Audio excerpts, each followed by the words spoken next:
चलो। ससुर जी यहाँ क्या कर रहे हैं भाई?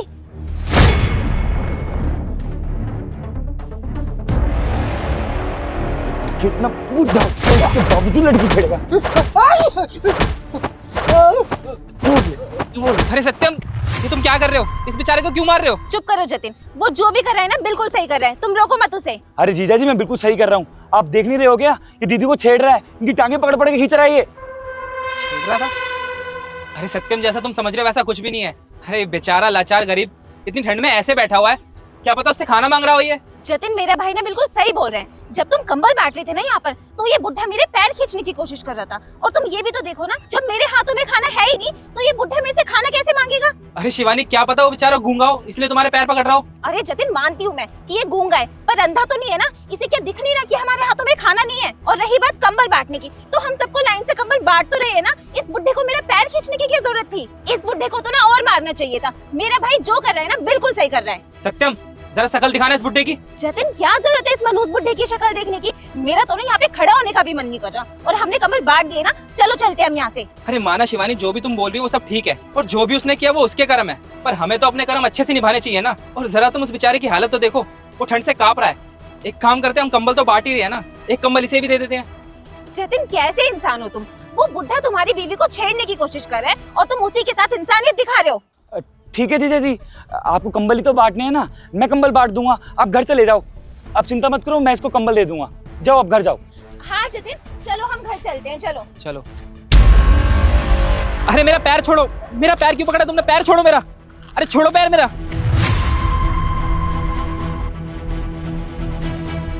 अरे बुढ़े पैर छोड़ने के, अबे छोड़ ना पैर, छोड़।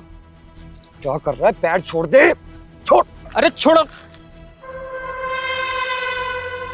पापा, जतिन पीछे हटो, तुम पागल हो क्या? किसी भी गरीब को तुम ऐसे ही छू लोगे? अरे देखो तो उसे कितना गंदा है वो, पीछे हटो उससे। अरे शिवानी तुम देखो ना, इसके हाथ पर भी सेम वही कड़ा है जो कड़ा मेरे पापा के हाथ पे था।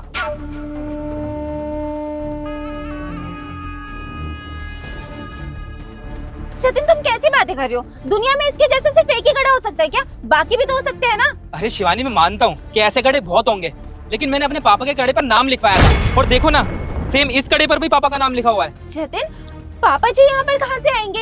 और वैसे भी मैंने तुम्हें बताया था ना कि पापा जी ना तीर्थ यात्रा के लिए गए हुए हैं। और रही कड़े की बात, तो ये लोग ना होते ही चोर है, इसने चुरा लिया होगा कहीं से।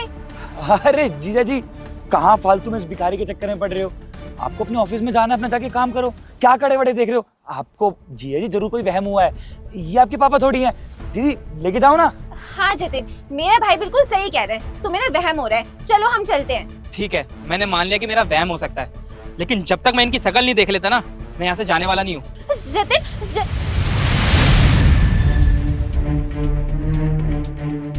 पापा, आप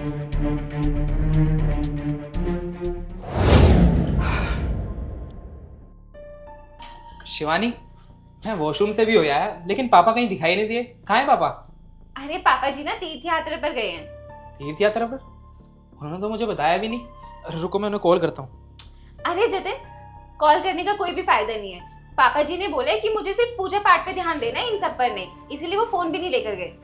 अरे क्या यार, अब ये पापा भी ना, अब उनका हाल चाल लेना वो तो कैसे लूंगा? अब अगले हफ्ते मैं फिर निकल जाऊंगा, और उसके बाद मैं 1 साल बाद ही आऊंगा। ये पापा जी भी ना, अब मैं उनसे फिर नहीं मिल पाऊंगा। कोई बात नहीं जतिन, वो आ जाएंगे ना अच्छे से तीर्थ यात्रा से होकर, तब उनसे मिल लेना। चलो ठीक है, तुम खाना लगाओ, मैं बैठता हूँ। हाँ चलो मैं आती हूँ।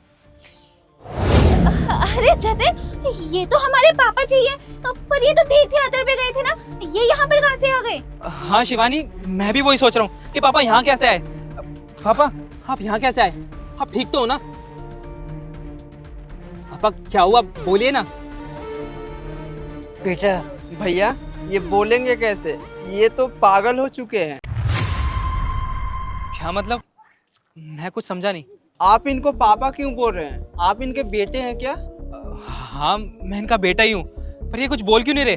भैया ये कुछ इसलिए नहीं बोल सकते क्योंकि ये पागल हो चुके हैं। ये मुझे 6 महीने पहले मिले थे, तब ये ठीक थे, पर धीरे धीरे करके अपने बेटे के इंतजार में ये बिल्कुल पागल हो चुके हैं। भाई क्या आप ये बता सकते हो कि इनकी हालत कैसे हुई? साहब देखिए, मुझे ज़्यादा तो नहीं पता, पर जब ये ठीक थे तो मुझे बताए थे कि इनके बहू और बहू का भाई इनको घर से धक्के मार के निकाल दिए थे, और ये भी बताए थे कि इनका बेटा कुछ काम से बाहर रहता है तो अपने बेटे के पास भी नहीं जा पाए। और भैया मैं तो बोला भी था कि अपने बेटे का एड्रेस बता दो, मैं पहुंचा दूंगा, पर इनका इतना एहसास कमजोर था कि इनको अपने बेटे का एड्रेस नहीं पता था और ना ही फोन नंबर। अबे ओए पागल, क्या बोले जा रहे हो?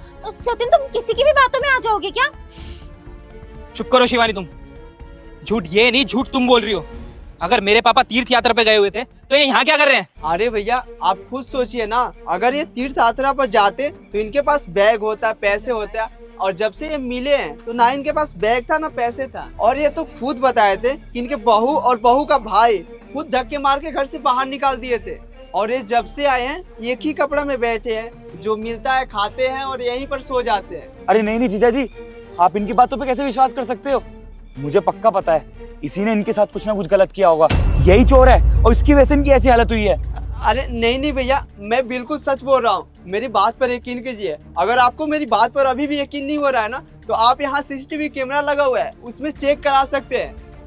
हाँ शिवानी, ये भाई सही कह रहा है। हम एक काम करते हैं कि जाके ना पुलिस स्टेशन में पता करते हैं कि मेरे पापा की ये हालत करी किसने। अरे जतिन तुम क्यों किसी अरे गिरी की बातों में आ रहे हो और क्यों किसी पुलिस वाले को परेशान करना? और तुम खुद सोचो, 1.5 साल पहले की CCTV फुटेज कौन निकालेगा? कोई बात नहीं, वो जितना पैसा मांगेंगे मैं दे दूंगा, पर मुझे ये जानना है कि मेरे पापा के साथ ये हरकत करी किसने। सत्यम, तुम एक काम करो, पुलिस को कॉल मिलाओ। जीजा जी वो क्या हुआ सत्यम, तुम डर क्यों रहे हो? मिलाओ ना फोन। जतिन पुलिस को क्यों कॉल करना? जो भी बातें हम यहीं पे सॉर्ट कर लेते हैं ना। मैं तुम्हें सब सच बताती हूँ। सच? कैसा सच? ये क्या बोल रही है शिवानी तुम? जतिन, पापा जी के साथ आज जो कुछ भी हुआ है ना, उस सब के जिम्मेदार मैं और मेरा भाई है। क्या शिवानी, ये तुम कैसी बहकी बहकी बातें कर रहे हो? तुम्हारा दिमाग तो ठीक है ना? जतिन मैं क्या करती? तुम जब से अपने पापा को गांव से यहाँ लेकर आए हो ना, मैं बस दिन रात तुम्हारे पापा की सेवा करते करते परेशान हो चुकी हूँ। तुम तो हमेशा बाहर रहते हो अपने काम की वजह से, और मैं तुम्हारे पापा जी का ख्याल रखती हूँ। उनकी वजह से मैं अपने लिए टाइम नहीं निकाल पाती हूँ, मैं कहीं बाहर नहीं जा पाती हूँ। मैं परेशान हो गई थी इस सबसे, और मैं नहीं चाहती थी कि पापा जी की ऐसी हालत हो जाए। इसीलिए मैंने इन्हें कई बार बोला कि पापा जी आप वृद्धाश्रम चले जाइए, और इसी वजह से मैंने इन्हें घर से बाहर भी निकाल दिया। मुझे तो लगा था ये भटकते भटकते वृद्धाश्रम चले जाएंगे, पर जतिन मुझे अंदाजा नहीं था कि आज इनकी ये हालत हो जाएगी। और मैं सच कह रही हूँ जतिन, मैं तो इन्हें बस में बिठा कर आई थी कि ये भटकते भटकते कहीं दूर चले जाए, लेकिन अभी अचानक से यहाँ पर कैसे आ गए मुझे नहीं पता जतिन। और मैं तो कब से चाह रही थी कि मैं तुम्हारे पापा जी को घर से बाहर निकाल दूं, लेकिन जब मैंने तुम्हारी ट्रांसफर की बात सुनी तो मुझे तो अच्छा मौका मिल गया कि हम कहीं नई जगह शिफ्ट हो जाएंगे, वहाँ मैं इस बुढ़े को छोड़ दूंगी तो ये भटकता भटकता घर भी नहीं आ पाएगा, कहीं और ही चला जाएगा। और तो और तुम्हारे पापा की याददाश्त भी कमजोर हो चुकी थी। तुम्हारे पापा को ना तो घर का पता मालूम था, ना ही तुम्हारा फोन नंबर। तो इसीलिए मैंने और मेरे भाई ने ये प्लान बनाया कि हम तुम्हारे पापा को कहीं दूर छोड़ देते हैं और वो अपने आप ही भटकते भटकते वृद्धाश्रम पहुंच जाएंगे। लेकिन जतिन मुझे सच में नहीं पता था कि पापा जी की ऐसी हालत हो जाएगी। मुझे माफ कर दो जतिन, प्लीज। क्या शिवानी, तुम्हें जरा भी शर्म नहीं आई मेरे पापा के साथ ये हरकत करते हुए, जबकि तुम्हें पता है कि मेरा इस दुनिया में मेरे पापा के अलावा और कोई नहीं है, और तुम जानती थी ना कि उनकी मानसिक हालत ठीक नहीं है, फिर भी तुम उनके साथ ये सलूक करती थी। अरे वो तुमसे मांगते ही क्या थे? सिर्फ 2 वक्त की रोटी, वो भी तुमसे चैन से दी नहीं गई, और ये सारा घर बार प्रॉपर्टी सब तुम्हारा ही तो था।